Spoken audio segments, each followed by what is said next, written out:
اعوذ باللہ من الشیطان الرجیم بسم اللہ الرحمن الرحیم۔ نویں پارے کا خلاصہ۔ نویں پارے کا آغاز بھی سورۃ الاعراف سے ہوتا ہے۔ آغاز میں حضرت شعیب علیہ السلام کا واقعہ ہے کہ ان کی قوم کے لوگ مال کی محبت میں اندھے ہو کر حرام و حلال کی تمیز بھلا چکے تھے۔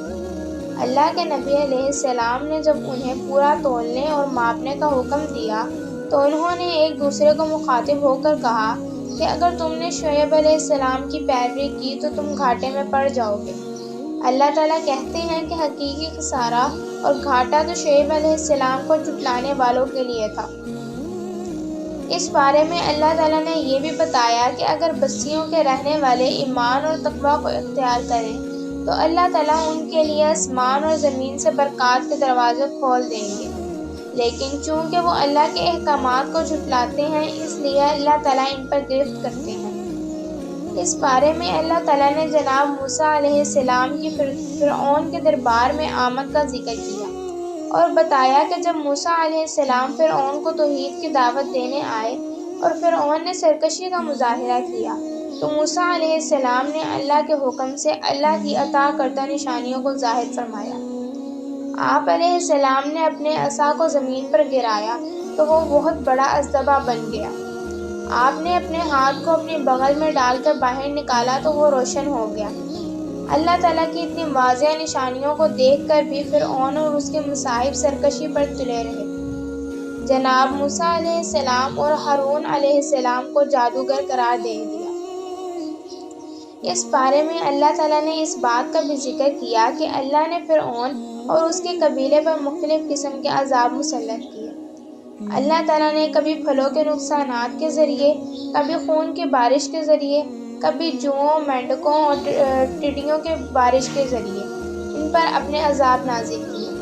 ہر دفعہ آتے ہوئے عذاب کو دیکھ کر آل فرعون اپنی اصلاح کا وعدہ کرتے، لیکن جب وہ عذاب ٹل جاتا تو وہ دوبارہ نافرمانی پر آمادہ ہو جاتے، یہاں تک کہ اللہ تعالیٰ نے ان کی نافرمانیوں کی پاداش میں ان کو سمندر میں غرق کر دیا۔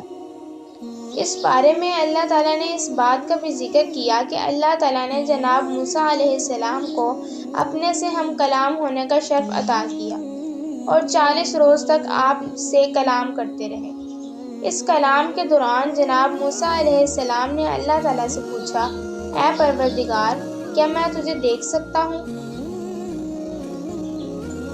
تو اللہ تعالیٰ نے کہا، نہیں، ایک دفعہ کوہ طور پر نظر کریں، اگر یہ پہاڑ اپنی جگہ جمع رہا تو آپ مجھے دیکھ سکتے ہیں۔ اللہ تعالیٰ نے جب اپنی تجلیات کو کوہ طور پر گرایا تو کوہ طور ریزہ ریزہ ہو گیا اور جناب موسیٰ علیہ السلام بے ہوش ہو گئے۔ جب جناب موسیٰ علیہ السلام ہوش میں آئے تو انہوں نے کہا، اے پروردگار، آپ کی ذات پاک ہے اس بات سے کہ ان آنکھوں سے آپ کو دیکھا جا سکے۔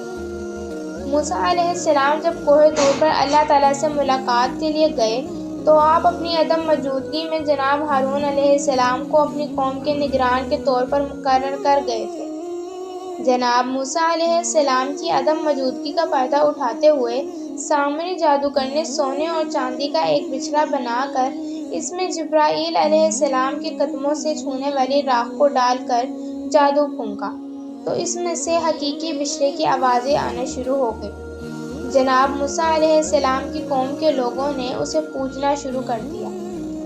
ہارون علیہ السلام نے اپنی قوم کے لوگوں کو بہت سمجھایا کہ یہ شرک ہے، اس سے بچنا چاہیے، لیکن ان نادانوں نے جناب ہارون علیہ السلام کی نصیحت کو پس پش ڈال دیا۔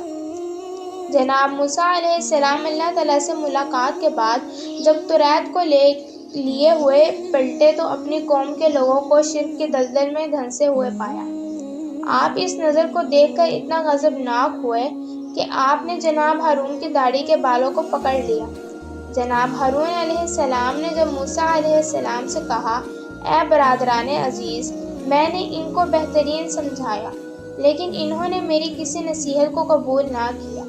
میں نے اس لیے زیادہ اصرار نہیں کیا کہ کہیں آپ یہ نہ کہیں کہ میں نے بنی اسرائیل میں تفرقہ ڈال دیا ہے۔ جناب موسیٰ علیہ السلام کا غصہ ٹھنڈا ہوا تو آپ نے اپنے اور جناب ہارون کے لیے اللہ کی بارگاہ میں دعا مانگی کہ کہ اے پروردگار ان کے اور فاسقوں کے درمیان تفریق پیدا فرما دے۔ اس سورہ مبارکہ میں اللہ تعالیٰ نے ہفتے کے دن آنے والی آزمائش کا بھی ذکر کیا کہ سمندر کے کنارے ایک بستی کے رہنے والے یہودیوں کو اللہ نے ہفتے کو مچھلیوں کے شکار سے منع فرما دیا تھا۔ وہ ہفتے کے دن جال لگا لیتے اور اتوار کو مچھلیاں پکڑ لیتے۔ ان نافرمانوں کو اس بستی کے ایک گروہ نے نیکی کی نصیحت کی، جبکہ ایک گروہ غیر جانبدار تھا۔ غیر جانبدار گروہ نے نصیحت کرنے والے گروہ کو کہا، تم ان لوگوں کو سمجھا کر کیا کر لو گے جو ہلاکت یا اللہ کے عذاب کا نشانہ بننے والے ہیں؟ اس پر نصیحت کرنے والی جماعت نے کہا، اس کار خیر سے ہمارا عذر ثابت ہو جائے گا اور ہو سکتا ہے کہ یہ لوگ بھی راہ راست پر آ جائیں۔ اللہ تعالیٰ نے اپنی نافرمانی کرنے والوں کو عذاب کا نشانہ بنا دیا اور ان کے چہرے اور جسم پر مسح کر کے انہیں بندروں کی مانند کر دیا۔ اس بارے میں اللہ تعالیٰ نے رسول صلی اللہ علیہ وآلہ وسلم کی دو عظیم خصوصیات کا بھی ذکر کیا ہے۔ اللہ تعالیٰ فرماتے ہیں کہ رسول صلی اللہ علیہ وآلہ وسلم کا ذکر توریت اور انجیل میں بھی مذکورہ ہوا ہے۔ اللہ تعالیٰ یہ بھی ارشاد فرماتے ہیں کہ رسول صلی اللہ علیہ وآلہ وسلم کو اللہ تعالیٰ نے تمام انسانوں کی طرف مبعوث فرمایا ہے اور آپ علیہ السلام کی رسالت زمانوں اور علاقوں کی حدود سے بالاتر ہے۔ اس بارے میں اللہ تعالیٰ نے اس بات کا بھی ذکر کیا کہ اللہ تعالیٰ کے خوبصورت نام ہیں اور ہمیں اللہ کو ان ناموں کے ساتھ پکارنا چاہیے۔ اور اللہ تعالیٰ نے اس بات کا بھی ذکر کیا کہ لوگ رسول صلی اللہ علیہ وآلہ وسلم کے پاس آ کر ان سے پوچھتے ہیں کہ قیامت کب آئے گی؟ اللہ نے کہا، آپ ان کو فرما دیجئے کہ اللہ کے سوا اس کے دن کو کوئی نہیں جانتا۔ اس سورت کے آخر میں اللہ تعالیٰ نے ارشاد فرمایا کہ جب قرآن مجید کی تلاوت ہو رہی ہو تو اس کو پوری توجہ سے سننا چاہیے اور خاموشی کو اختیار کرنا چاہیے۔ اللہ تعالیٰ توجہ سے قرآن سننے کی وجہ سے انسانوں پر رحم فرمائے گا۔ سورۃ الاعراف کے بعد سورۃ الانفال ہے۔ سورۃ الانفال میں اللہ تعالیٰ بیان کرتے ہیں کہ اللہ نے بدر کے معرکے میں مسلمانوں کی قلیل تعداد کے باوجود ان کو کافروں پر غالب کیا اور ان کی مدد کے لیے 1000 فرشتے اتارے۔ سورۃ آل عمران میں اللہ نے ارشاد فرمایا ہے کہ اللہ نے 3000 اور اس کے بعد صبر و استقامت کے مظاہرے کی صورت میں 5000 فرشتوں کے نزول کا وعدہ فرمایا۔ یہ بھی ارشاد فرمایا کہ فرشتوں کی مدد تو در حقیقت مومنوں کے لیے ایک بشارت ہے، اصل مدد تو اللہ کی نصرت ہے۔ اس کے بعد اللہ تعالیٰ نے اس بات کا بھی ذکر کیا کہ اہل ایمان کو جب اللہ اور اس کے رسول بلائیں تو ان کو فوراً ان کی پکار کا جواب دینا چاہیے، اس لیے کہ ایمان والوں کو اللہ اور اس کے رسول صلی اللہ علیہ وآلہ وسلم کی پکار پر عمل پیرا ہو کر ہی زندگی ملتی ہے۔ اس بارے میں اللہ تعالیٰ نے اس بات کا بھی ذکر کیا کہ جس جگہ رسول صلی اللہ علیہ وآلہ وسلم موجود ہوں یا جس قوم کے لوگ استغفار کرنے والے ہوں ان پر اللہ کا عذاب نہیں آ سکتا، یعنی رسول صلی اللہ علیہ وآلہ وسلم کے وصال کے بعد امت مسلمہ کے پاس عذاب سے بچنے کے لیے آج بھی استغفار کا ہتھیار موجود ہے۔ دعا ہے کہ اللہ تعالیٰ ہمیں قرآن مجید پڑھنے، سمجھنے اور اس پر عمل پیرا ہونے کی توفیق عطا فرمائے۔ آمین ثم آمین۔